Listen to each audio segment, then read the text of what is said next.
mandatory evacuations underway in Hillsborough County. And that's where we find 10 Tampa Bay reporter Eric Glasser live from Bayshore Boulevard this afternoon. Eric. Guys, we're here because this is one of the typical places and in Zone A that you are going to see flooding, whether it's because of heavy rain in our area or in this case, possibly a combination of that and of course, the storm surge. Along Bayshore Boulevard, where we are right now near downtown, floods all the time. They usually have to cut it off. But why is that? Why is it that certain parts of Zone A flood as badly as they do? Here's part of the reason I want to demonstrate for you.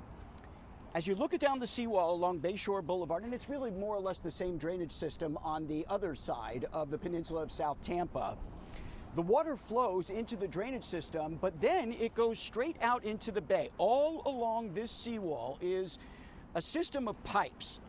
When the pipes are above the water level, as they would be right now, that water is able to simply get out and go out into the bay. It drains off very quickly.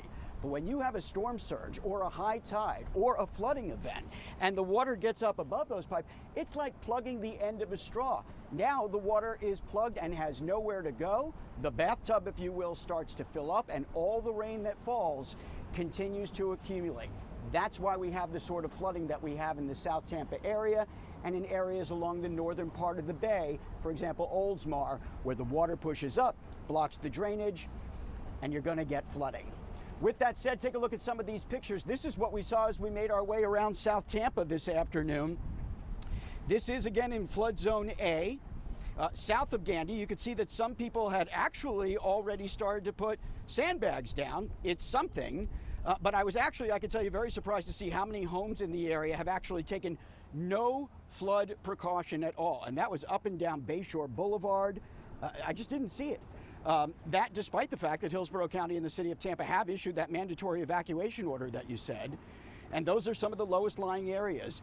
That includes, again, the better part of Bayshore Boulevard, West Shore Boulevard, most of the region west of Manhattan Avenue, and nearly everything south of Inner Bay, including MacDill Air Force Base. Still, many of the people that we spoke with told me that they are planning to ride this out. Same, because we're a few blocks over and it's looking like it's not going to be that bad over that way. We kind of knew when we moved to our house that that was part of what was going to, the potential, the risk. I feel like we've been pretty lucky in past years, and I feel like it's kind of unpredictable, so you never really know which way it's going to turn. I am in a mandatory evacuation zone where I've been hopeful that we're not going to have a crazy impact, and so that's where I'm going to stay.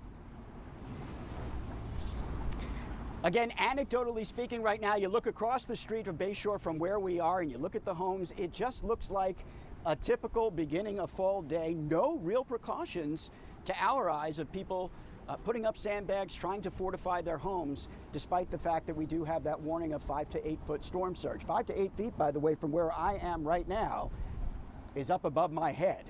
So you can just imagine how much water there would be out in this area. By the way, I mentioned when you take a look at that map, MacDill Air Force Base, all of it is in that A zone.